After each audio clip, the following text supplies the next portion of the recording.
Das passende Werkzeug im Camper. Ich dachte, ich wüsste genau, was ich mitnehmen muss. Aber ich bin heute beim Laurens und der zeigt mir mal richtig geilen Scheiß. Und Sachen, die ich vorher noch nie gesehen habe. Was sich hier zum Beispiel drin verbirgt. Wenn dich das auch interessiert, dann würde ich sagen, bleib sehr gerne dran.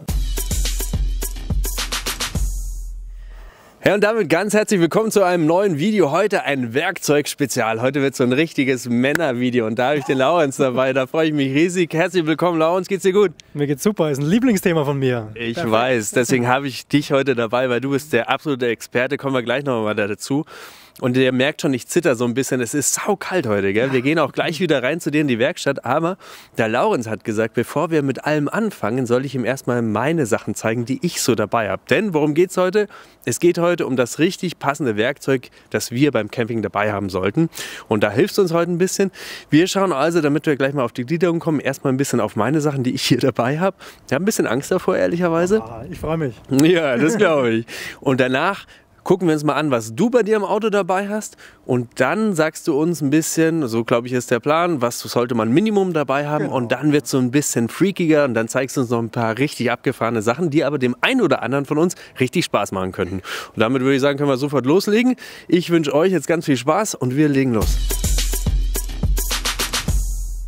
Jetzt pass auf, das hast du jetzt noch nicht gesehen, erkläre ich dir gleich. Also ich habe normalerweise das hier dabei. Okay, das ist wenigstens schön kompakt, cool. Ja, mach's mal auf. Ja, schau, geht schon los, so rum. Okay, also das ist mal alles, die können wir ja mit runternehmen. Wir nehmen es mit runter, dann breiten wir uns komplett aus und schauen uns, glaube ich, alles an. Und ich weiß nicht, ob du das als Werkzeug siehst, aber ich habe die Axt immer noch. Ja, unbedingt, das ist definitiv ein Werkzeug, klar. Ja, weil wenn dann als Hammer halt noch interessant. Ganz genau, ja. Und sonst brauche ich es zum Eisbein. Oh. Genau. Nö, aber das wär's. Was habe ich bisher selber gemacht? So der Klassiker ist bei mir zum Beispiel die Tauchpumpe wechseln. Das ist so eine Geschichte. Das heißt, ich muss da rankommen, ich muss Drähte abzwicken, muss die wieder neu verbinden, muss eine Schraube lösen. So, dann habe ich Abdeckungen, die ich abmachen muss, weil ich zum Beispiel an der Sicherung ran muss. Ja. Solche Sachen mache ich. Was ist bei mir noch, wo ich dann musste ich einmal unterm Sitz ran, weil bei der Heizung irgendwas defekt war und ich ran musste. Das heißt, ich musste meinen Sitz abschrauben. Da habe ich so ein Holzbrett drüber.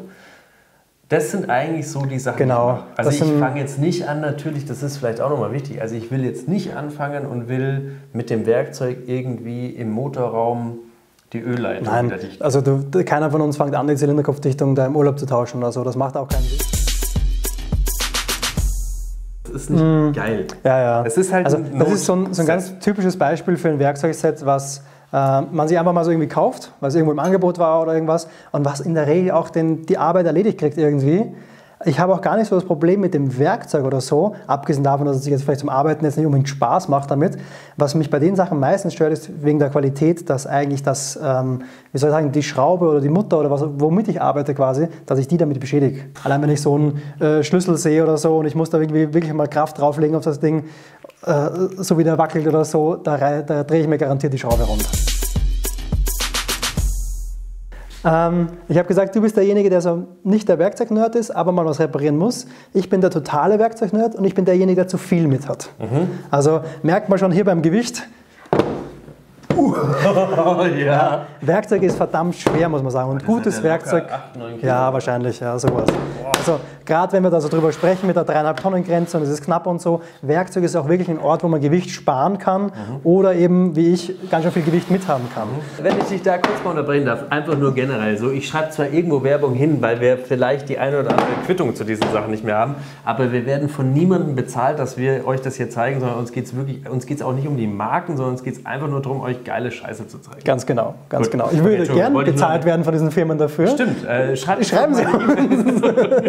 Aber nein, alles selber gekauft tatsächlich. Absolute Knaller ist der Hammer, den ich mir mal selbst gebaut habe. Den hast du selbst gemacht? Habe ich selber gemacht, ja. Carbon-Schaft und gefräste Aufnahmen, da oben mit Schonkappen drauf. Am Fahrrad hat man selten den Bedarf jetzt von einem richtig massiven Hammer, sondern es geht eher so um feine Dinge zu klopfen mal können. Ja. Und ich glaube, der Auftrag für die totalen Werkzeug-Nerds ist, mal darüber nachzudenken, was sie denn wirklich gebraucht haben in den letzten Urlauben und ob man da nicht eigentlich reduzieren kann. Und das ist auch vielleicht für mich die Aufgabe nach dem Video.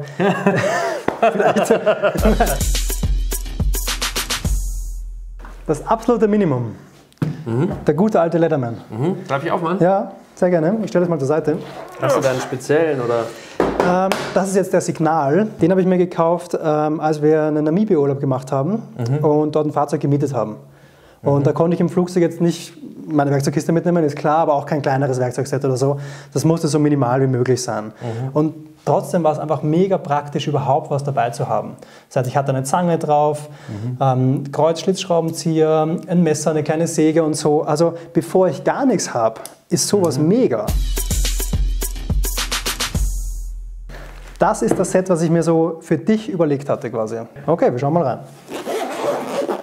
Hat sehr viel Spaß gemacht übrigens, das alles zusammenzusuchen. Echt? Ja, weil ich so sau viel recherchieren durfte und so. Also das sind ja coole Sachen. Wir fangen mal mit einem Klassiker an eigentlich.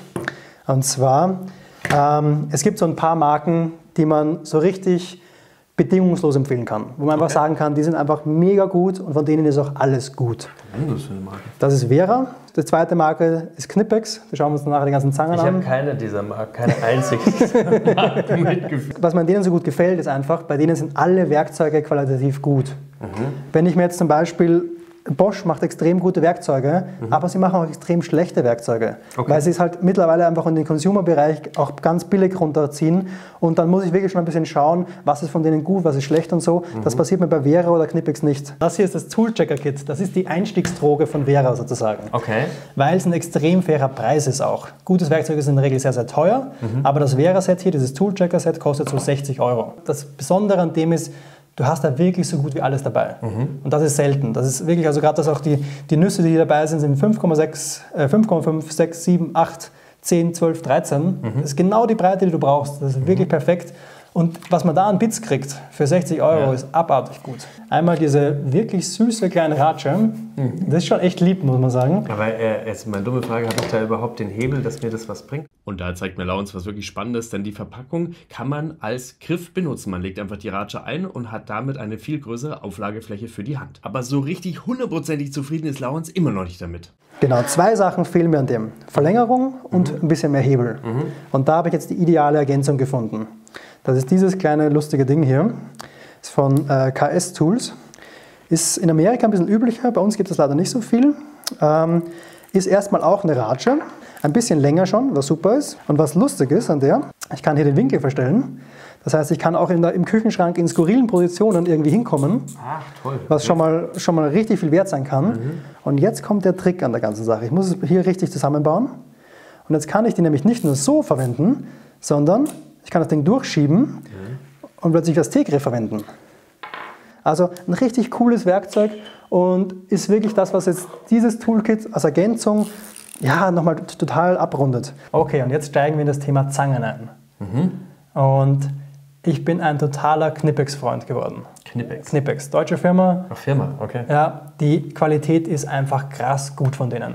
Und wenn ich mir von Knipex so eine Spitzzange zum Beispiel hole und ich da vorne irgendwie was umbiegen muss oder so, wo mir jede andere Spitzzange die Grätsche machen würde und dann ist die verbogen oder trifft vorne nicht mehr zusammen oder so, das passiert dir mit der Knipex nicht. Aber ist dann auch teuer wahrscheinlich.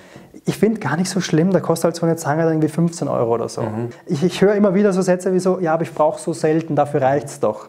Ja, wenn es aber halt jedes Mal, wenn ich es verwende, scheiße ist, auch wenn es selten ist, nervt es mich. Ja, also, und so eine Zange kaufe ich mal einmal im Leben. Gerade wenn ich sie jetzt nicht oft verwende, wird sie garantiert mich überleben noch. Jetzt kommt ein ganz, ganz großes Highlight. Und zwar eine Zange, die Werkzeugnerds kennen sie alle. Und alle, die keine Werkzeugnerds sind, haben sie noch nie gesehen. Okay, eigentlich. Dann weiß ich, was du jetzt rausholst. Ja, genau. Du holst jetzt die Knipex 274 heraus. Stimmt's? Diese Zange. Das ist die coolste Zange, die es gibt. Das ist eine Parallelschieberzange. Erinnert dich jetzt vielleicht eine Parallelschieberzange. Erinnert dich jetzt vielleicht ein bisschen. Engländer, Franzose, irgendwie so heißt das Ding, glaube ich.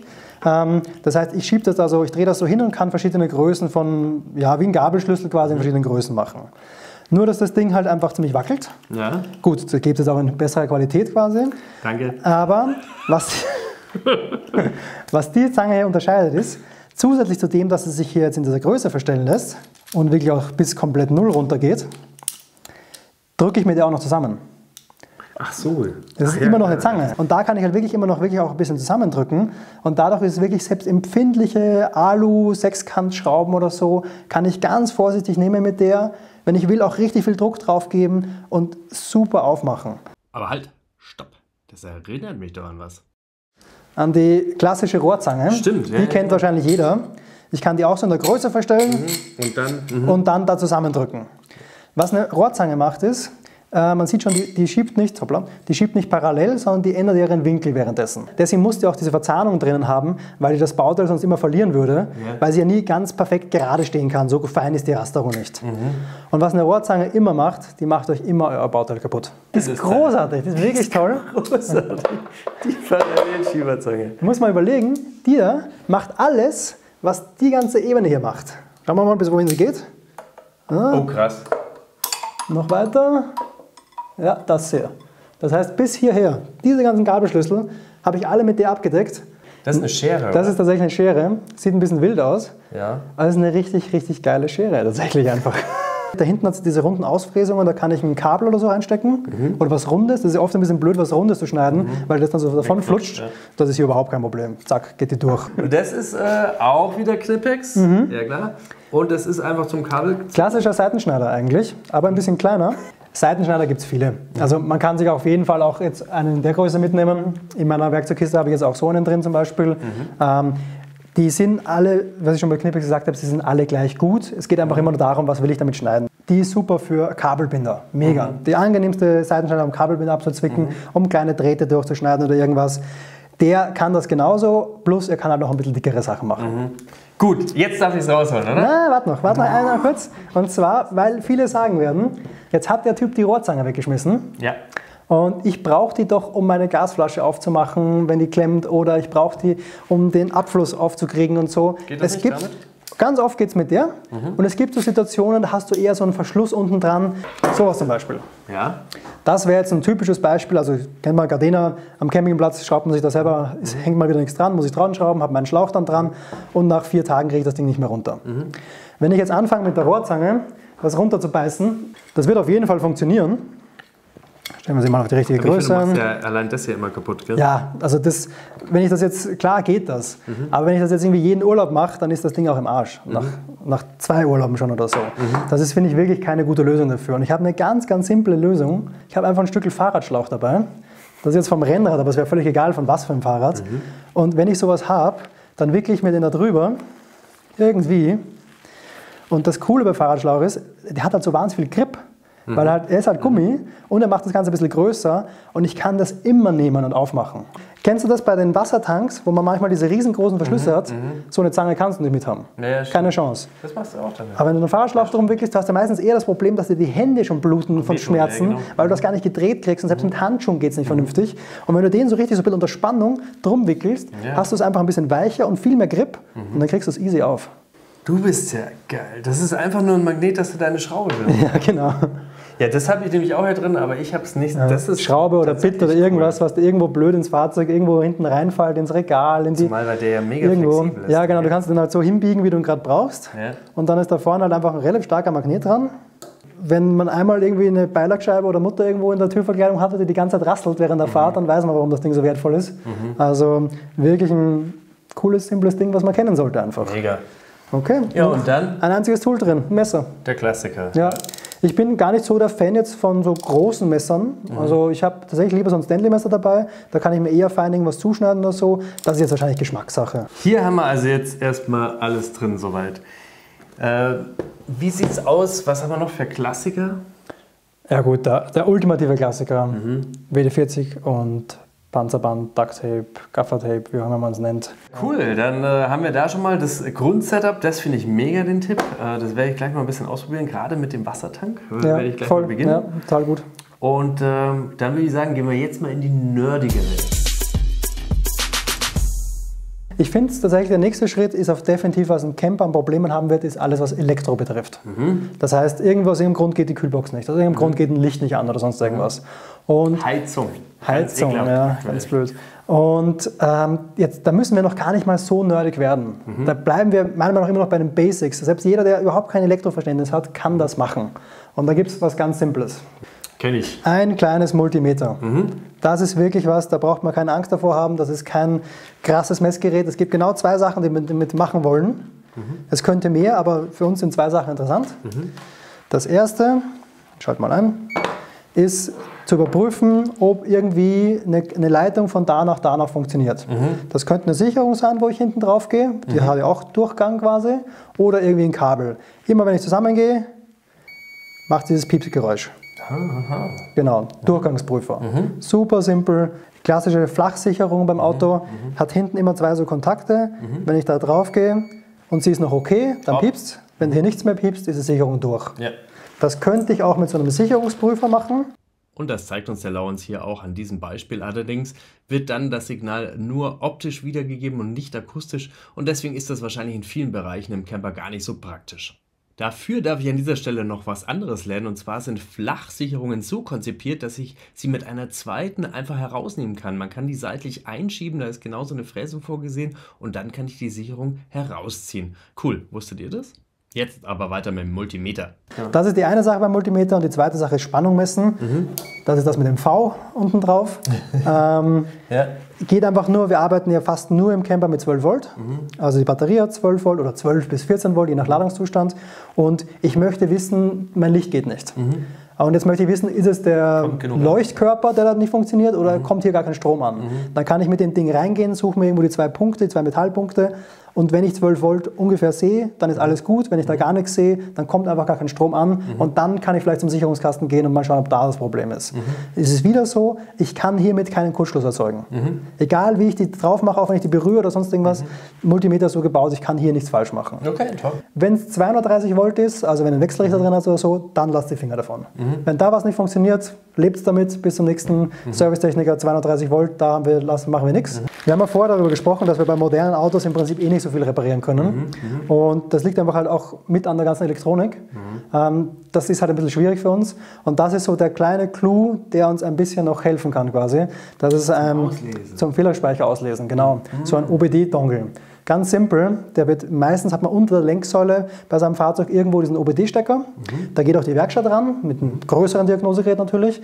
Und das Ding steckt ihr euch da auch an, Zündung muss an sein. Und dann hat man meistens eine App, die damit gekoppelt ist und die sagt einem zumindest, welcher Fehler es wirklich ist. Mir hätte es gerade geholfen, wirklich, weil bei mir hat die Motorleuchte geleuchtet. Ich konnte aber im Auto nicht auslesen, was ich für ein Problem habe. Werkstatttermin, schwierig, ihr wisst, wie es ist aktuell. Also bin ich ziemlich lang mit dieser Motorleuchte rumgefahren. Gelb hat sie geleuchtet und am Ende hat sich herausgestellt, dass einfach nur eine Zündkerze keinen Kontakt hatte. Ja, super. Also weißt, hätte ich das gehabt, genau. Hätte ich einfach von... Ja. Also genau sowas. Ihr werdet jetzt keine Riesenfehler damit beheben können. Was man auch teilweise machen kann, zumindest bei den niedriger relevanten Fehlern, sage ich mal, du kannst ihn löschen, dann nochmal neu starten und schauen, kommt er wieder. Wie ist da das Preisgefüge? Ich glaube, die Dongle selber sind total günstig mittlerweile, die kosten so 20 € oder so. Ja. Was manchmal ist, was auch bei dem war, ich musste dann noch ein Abo abschließen, um dann wirklich alle Features zu haben.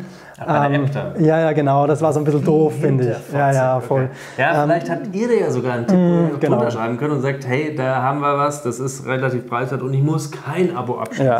Ich habe es dann auch für einen Monat genommen, habe ein paar coole Sachen verändert und dann habe ich es wieder gekündigt und so. Das Fehler auslesen konnte man aber auch ohne dem Abo machen. Und dann zeigt mir Laurens noch die Vago-Klemme, die bei mir im Fahrzeug auch schon oft zum Einsatz gekommen ist, denn die darf in seinem Werkzeugkasten definitiv nicht fehlen. Das, was die Vago-Klemme so besonders macht, ist, dass sie mit quasi jedem Durchmesser auskommt. Das heißt, der Leitungsquerschnitt ist erstmal ziemlich egal. Alles, was da noch reinpasst, darf auch da rein. Und die kann noch so dünn sein, die Leitung. Gerade bei so LED-Lichtern habe ich manchmal irgendwie so 0,10 Quadratleitungen. Die sind wie ein Haar eigentlich nur und die halten da auch noch drin.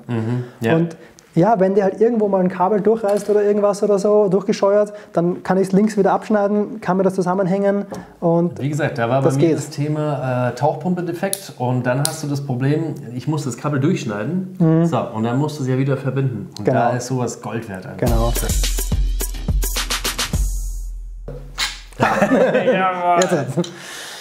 Stichwort Reifenwechsel. Also Reifenwechsel oder Reifenpanne so quasi. In der Regel der Schlüssel, der von Werk dabei ist, ist irgendwie so lang. Das ist nicht viel Hebel. Diese Kreuze gibt es eigentlich gar nicht mehr.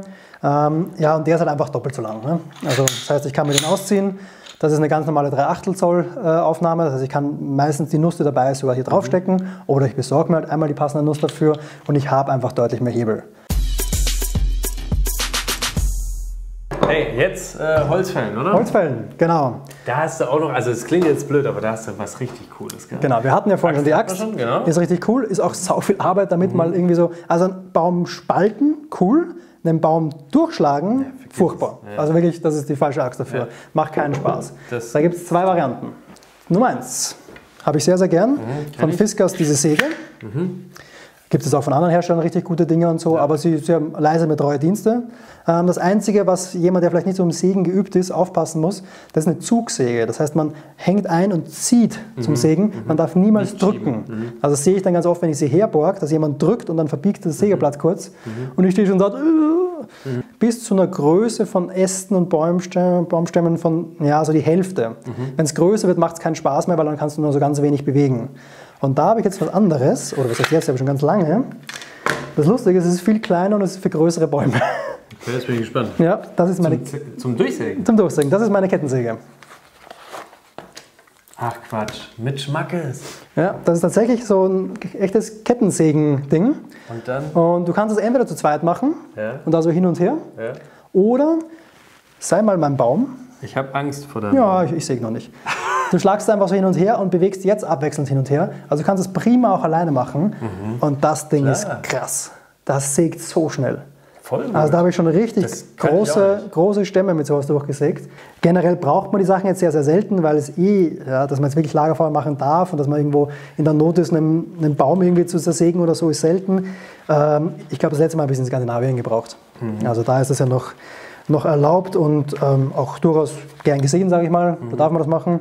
Und da macht es natürlich dann schon Spaß. Also es gibt nichts Cooleres, als irgendwie selber sich da so ein paar tote Äste zu schnappen, zusammen zu sägen, klein zu machen und dann Feuer zu machen. Schön kontrolliert am See. Cool. Ja, sehr schön. Hey, ich finde, da hast du uns jetzt mega viel gebracht. Ich habe ehrlicherweise, als du angefangen hast und gesagt hast, hey, weil das hat ja alles begonnen, dass du mir geholfen hast, deinen neuen Prototypen zu schrauben, ne? Den wir bei Campfire der Ideen sehen werden. Ja. 16. Dezember ist Abgabeschluss, gell? Also vielleicht habt ihr noch die Chance, was abzugeben. Und dann werden wir dieses Teil auch sehen. Und dann hast du mich so ein bisschen mitleidig angeschaut mit meinem Werkzeug und hast gesagt, hey, eigentlich müsste man mal ein Video machen über Werkzeug. Und dann habe ich gedacht, ja, also finde ich cool, aber ich habe mir für mich gedacht, ich werde nicht viel lernen. Aber ich habe ganz viel mitgenommen. Also richtig cool. Vielen Dank. Freut mich sehr. Ja. Weil, ich bin jetzt mal gespannt, was ihr davon haltet und ob ihr vor allem noch Fragen habt. Weil wenn dem so ist, dann schreibt das super gerne in die Kommentare. Und ansonsten würde ich sagen, lassen wir einen fetten Daumen nach oben da für den Laurenz. Ich sage schon mal herzlichen Dank dafür. Vielen Dank, hat viel Spaß gemacht. Und und wenn ihr noch andere Hinweise habt, was auf gar keinen Fall in eurem Camper fehlen darf, dann schreibt das auch sehr gerne in die Kommentare und dann wissen wir alle Bescheid. Ihr findet dann auf dem Blog, aber auch hier unten in der Videobeschreibung eine Liste. Da hilfst du mir auch nochmal, dass du mir diese ganze... Ja, das wird viel Arbeit noch. Ja. Entschuldigung dafür. Und dann sehen wir uns beim nächsten Video wieder. Das könnte zum Beispiel schon um den ein oder anderen Prototypen gehen, den wir dann am 18. Januar 2025 auf der CMT sehen werden. Wenn ihr das nicht verpassen wollt und es noch nicht gemacht habt, dann auch super gerne abonnieren. Und ansonsten wisst ihr ja, egal wohin auch immer ihr reist und welches Equipment ihr dabei habt, ich wünsche euch ganz, ganz tolle Touren und das Wichtigste ist, dass ihr gesund und glücklich wieder zurückkommt. Dann sehen wir uns beim nächsten Video wieder. Ich sage danke fürs Zusehen und ich sage vor allem nochmal herzlichen Dank an dich und wir sehen uns bald wieder. 18. Ganz genau. Spätestens. Bis dahin, alles Gute. Ciao.